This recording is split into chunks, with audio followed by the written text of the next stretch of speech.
klien kami, Batiko, sebagai tanggung jawabnya sebagai direktur utama dan juga sekaligus sebagai pemegang saham. Jadi awalnya itu ada 3 pemegang saham, ya, kemudian membentuk satu PT yang namanya PT Arjuna Advaya Sanjana. Nah, Arjuna Advaya Sanjana ini berisikan 3 pemegang saham dengan jumlah total saham itu 2.000 lembar saham. 75% itu dikuasai oleh Arina Winarto yang dalam hal ini pelapor, ya, di Polres Metro Jakarta Selatan. Kemudian Bapak Dotrandes Winarto menguasai sekitar 5% saham. Kemudian Bapak Tiko, yaitu klien kami, menguasai sebesar 20% saham. Nah, lini bisnis perusahaan ini salah satunya adalah membentuk satu restoran, baik yang di Jakarta maupun yang ada di Bali, ya. Namun karena bisnis restoran ini adalah salah satu bisnis yang kompetitornya sangat tinggi, ya tentu sebagai restoran baru memulai usaha, tentu naik turun dan pasang surut. Sudah dilaporkan oleh klien kita sebagai direktur dalam perusahaan tersebut, ya, komisarisnya adalah Arina Winarto sebagai pelapor di Polres Jakarta Selatan dan pemegang saham lainnya adalah Pak Winarto. Nah, berhubung karena ini masih perusahaan keluarga, ya, pelaporannya pun ya namanya suami istri pada masa itu, ya kadang di rumah, ya secara lisan, ya dilaporkan perkembangan day to day, bulan ke bulan, maupun perkembangan bisnisnya seperti apa. Ada kerugian tentu karena ini kan restoran, stok makanan tentu ya kadang tidak bisa ditentukan berapa konsumen, berapa jumlah karyawan, berapa gaji vendornya, ya, pembayaran ke vendor dan sewa restoran itu cukup tinggi. Apalagi kemudian pada saat pandemi bisnis semua kan tutup. Bahkan yang terdampak itu adalah restoran, ya, sepi pengunjung, sepi konsumen. Nah, hal-hal itu terus dilaporkan oleh klien kami kepada mantan istrinya yang pada saat itu masih istrinya.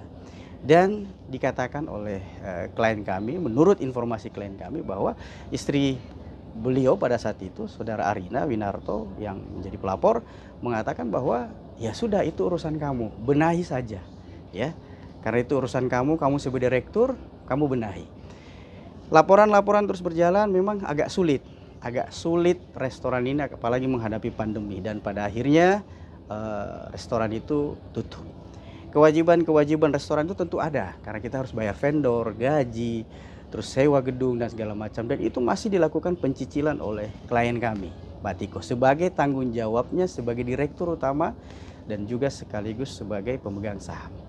Tanggung jawab beliau kalau pemegang saham menurut Undang-Undang PT adalah 20%, tapi terus melakukan pembayaran sampai gaji pribadinya pun masuk sebagai upaya untuk menyelesaikan kewajiban perusahaan. Dari situ awal mulanya. Kemudian PT ini kan tidak pernah ada rules berkaitan dengan agenda-agenda berkaitan misalnya apakah pemegang saham lainnya itu termasuk Arina sebagai pemegang saham mayoritas menanyakan kepada direktur utama dalam ini klien kami dan juga sebagai pemegang saham, bagaimana perusahaan ini bisa rugi, bagaimana komposisi dan bisnis plan perusahaan ini bisa berjalan. Kenapa ini tidak bisa berjalan? Itu tidak pernah dilakukan sesuai dengan prosedur Undang-Undang PT. Nah, ini yang kami sayangkan, bahwa terjadi pelaporan yang kami anggap dalam hal ini sangat prematur di Polres Metro Jakarta Selatan. Harusnya sebagai pemegang saham mayoritas sangat punya kewenangan untuk menyelenggarakan RUPS. Tidak susah bagi seorang pelapor dalam hal ini pemegang mayoritas untuk memanggil pemegang saham lainnya. Yuk kita bicarakan. Ini ada kerugian, ini ada kesalahan dalam bisnis plan-nya. Kita bicarakan dalam rapat umum pemegang saham, karena biar bagaimana menurut Undang-Undang PT, kekuasaan tertinggi di dalam suatu persoalan itu ada di RUPS, rapat umum pemegang saham. Di situ orang bisa menghakimi, di situ orang bisa mengadili, di situ juga bisa meminta pertanggungjawaban kepada direktur kalau memang ada kesalahan manajemen, ada kesalahan operasional. Tapi itu semua tidak pernah dilakukan oleh seorang pemegang saham yang namanya Arina Winarto sekaligus sebagai komisaris. Jadi pada saat itu tidak berjalan operasional BOC, sebagai BOC, Board of Commissaries, sebagai pemegang saham juga dia tidak pernah menanyakan. Terus tiba-tiba ada pelaporan yang seperti ini. Ini kan yang cukup kita sayangkan bahwa tindakan ini adalah tindakan prematur. Apalagi pasal sangkaannya itu harus diingat, pasal 374 berkaitan dengan penggelapan dalam jabatan. Kalau penggelapan dalam jabatan, eksistensinya itu harus dimintai terlebih dahulu. Bagaimana pertanggungjawabannya di rapat umum pemegang saham. Normanya seperti itu, hukumnya seperti itu. Kalau itu belum pernah dilakukan, karena ini atas nama perusahaan, klien kami juga sebagai pemegang saham tidak pernah diminta pertanggungjawaban. Sangat prematur menurut saya pelaporan polisi ini di Metro Jakarta Selatan. Menurut saya itu.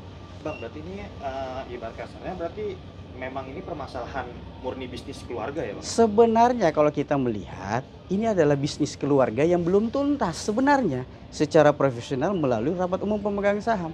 Ini dibawa ke ranah seolah-olah ini private, padahal bukan private. Ini kongsi keluarga yang harus diselesaikan dalam rules. Kalau idealnya ya selesaikan secara kekeluargaan. Sebenarnya pada saat itu kok sekarang baru ribut gitu loh. Itu yang kami sayangkan. Bang, ini kan sekarang dari pihak kepolisian sudah menaikkan ke tingkat sidik nih, Pak. Ini tanggapan dari kuasa hukum sendiri seperti apa nih? Ya, gini loh. Terlapor ini belum tentu menjadi suspek ya. Saya yakin pihak kepolisian apalagi kepolisian Metro Jakarta Selatan bisa melihat persoalan ini secara objektif ya. Tidak melihat dari sisi kacamata kuda.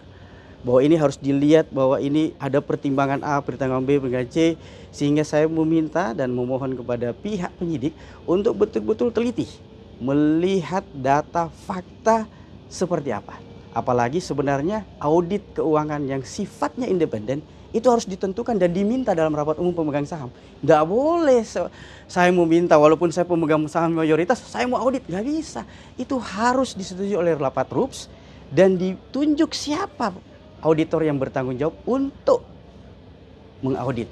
Satu contoh, klien kami sebagai direktur pernah tidak dimintai wawancara atau berkaitan dengan pertanggungjawaban oleh auditor yang ditunjuk. Belum pernah sampai saat ini. Sehingga kami melihat independensi auditor yang ditunjuk belum bisa objektif. Oleh sebab itu kami mohon sebagai bentuk keterbukaan dalam pelaporan ini kami minta dan mohon kepada pihak kepolisian kita menunjuk auditor secara bersama-sama. Ini solusi yang terbaik. Lainnya kita bisa lihat bahwa pelaporan ini masih prematur, butuh permintaan pertanggungjawaban dalam rapat umum pemegang saham. Tidak banyak contoh kasus di mana tidak ada rapat umum pemegang saham sehingga pelaporan itu dianggap prematur. Bang, untuk menegaskan aja Bang, ini untuk Tiko klien Abang ini kan memang sekarang berstatusnya sudah menjadi suami dari artis BCL ya Bang. Terus untuk langkah ke depannya nih Bang, ini kan kalau misalkan dari proses hukum ini berarti bisnis keluarganya gimana nih Bang? Kalau misalkan udah berstatusnya udah bercerai dan sekarang menjadi suami artis BCL nih Bang. Ya gini, bisnis keluarga ini sampai sekarang belum pernah, dalam arti PT ini belum pernah likuidasi. Belum pernah dinyatakan pilot, belum pernah dinyatakan PKPU. Bubar pun tidak pernah. Jadi secara hukum, badan hukum ini masih eksisten sebagai badan hukum. Ya, hubungan antara klien kami dengan mantan suaminya itu adalah hubungan ex, mantan istri dan mantan suami.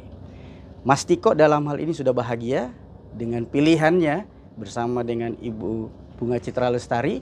Saya rasa keluarga itu cukup bahagia. Dan Mas Tiko tidak ada tendensi apapun. Sekarang beliau sudah bahagia, Bu Arina juga mau menikah dengan pria lain. Tidak ada tendensi Mas Tiko untuk mengganggu pilihan-pilihan yang mungkin diambil Ibu Arina. Karena merasa Bu Tiko sama Mbak BCL sudah bahagia dengan perkawinan yang ada sekarang ini. Gitu. Jadi persoalan perusahaan itu harusnya diselesaikan dulu. Ya. Kalau mau memang ditutup. Kalau memang mau dimintai pertanggungjawaban, ayo kita RUPS. Kita buka data. Kita buka fakta, ya. Kalau memang ada hal-hal yang sifatnya perdata, kita selesaikan secara perdata. Jadi jangan sampai perkara perdata ini berujung pada satu tindakan kriminalisasi.